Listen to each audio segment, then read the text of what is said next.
पिछले कुछ घंटों से पूरा सोशल मीडिया और रीजनल न्यूज एक ही खबर से गर्म है। अफगानिस्तान ने ऑलरेडी 400 किलोमीटर रेंज का बैलिस्टिक मिसाइल टेस्ट कर लिया है। लेकिन सवाल ये है, क्या ये सच है या सिर्फ प्रोपेगेंडा? अफगानिस्तान अकाउंट्स जो पाकिस्तान और अफगानिस्तान कॉन्फ्लिक्ट के अपडेट्स देते हैं, उन्होंने कुछ वीडियोस शेयर की हैं जहां कहा गया है कि उनके मुल्क ने एक पावरफुल मिसाइल सिस्टम तैयार कर लिया है जो जंग में यूज होगा। लेकिन हैरानी की बात यह है कि अब तक ना तालिबान की मिनिस्ट्री ऑफ डिफेंस, जहां मुल्ला याकूब डिफेंस मिनिस्टर हैं, और ना ही कोई इंटरनेशनल सोर्स जैसे रीयूटर्स या बीबीसी इसको कंफर्म कर रहे हैं। पाकिस्तान की तरफ से भी खामोशी है। फिर भी इंडिया और अफगानिस्तान पेज इसी ही क्लेम को प्रोमोट कर रहे हैं कि अफगानिस्तान के पास अब मिसाइल है। अब ये बात सच है या झूठ है, तो आइए जानते हैं। लेकिन इससे पहले अगर आप इस चैनल पर नए हैं तो सब्सक्राइब करना मत भूलिएगा।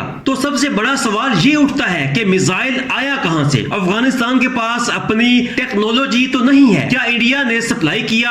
अगर इंडिया ने दिया है तो ये सिचुएशन डेंजरसली कॉम्प्लेक्स होती जा रही है। इंडिया ओपनली कह रहा है कि अगर अफगानिस्तान और पाकिस्तान के दरमियान टेंशन होती है तो वो काबुल के साथ खड़ा है। पहले इंडिया तालिबान के अगेंस्ट था और अब तालिबान के साथ खड़ा है। मगर क्यों?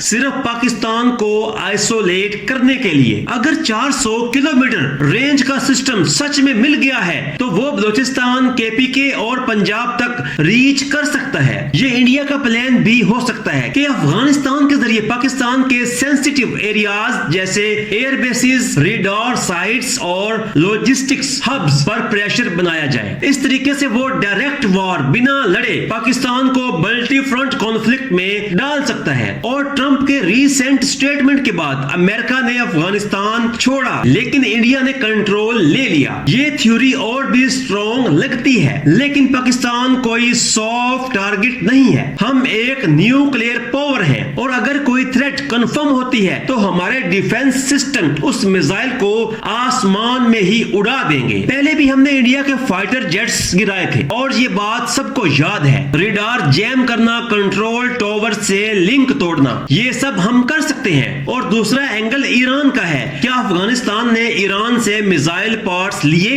ईरान की ड्रोन टेक्नोलॉजी ऑलरेडी अफगानिस्तान में आ चुकी है। लेकिन ईरान के पाकिस्तान से रिलेशंस करंटली बेटर हैं, तो ये काम लाइकली लगता है। नॉर्थ कोरिया का कनेक्शन तो बिल्कुल नहीं होगा। रियलिस्टिक सिनेरियो ये है कि अफगानिस्तान ने या तो अमेरिका के छोड़े हुए वेपन्स को मॉडिफाई किया या फिर बैक मार्केट से पार्ट्स लिए। वॉर इरा में उन्होंने ऐसे ही सिस्टम असेंबल किया था, इलीगल गाइडेंस किट्स और रॉकेट मोटर्स से। लेकिन 400 किलोमीटर का क्लेम फिर भी बियॉन्ड देयर कैपेसिटी लगता है। अब बात करते हैं जियोपॉलिटिक्स की। इसमें पाकिस्तान और चाइना दोनों कंसर्न्ड हैं। चाइना की इन्वेस्टमेंट्स अफगानिस्तान में बढ़ रही हैं और सी पैक के रूट्स के लिए स्टेबिलिटी जरूरी है। अगर अफगान बॉर्डर पे कॉन्फ्लिक्ट बढ़ता है तो सबसे ज्यादा नुकसान चाइना और पाकिस्तान का होगा। इसीलिए बीजिंग चाहता है कि ये फाइट ठंडी हो जाए। तो कंक्लूजन ये है, या तो क्लेम अभी तक वेरीफाइड नहीं हुआ, मगर अगर ये सच निकला तो साउथ एशिया का बैलेंस शेक हो जाएगा। इंडिया का हिडन रोल और अफगानिस्तान की मिलिट्री एम्बिशंस रीजन को एक नए फ्लैश पॉइंट की तरफ ले जा रहे हैं। पाकिस्तान के लिए मैसेज क्लियर है, तैयारी रखो, क्योंकि ये खेल सिर्फ अफगानिस्तान का नहीं बल्कि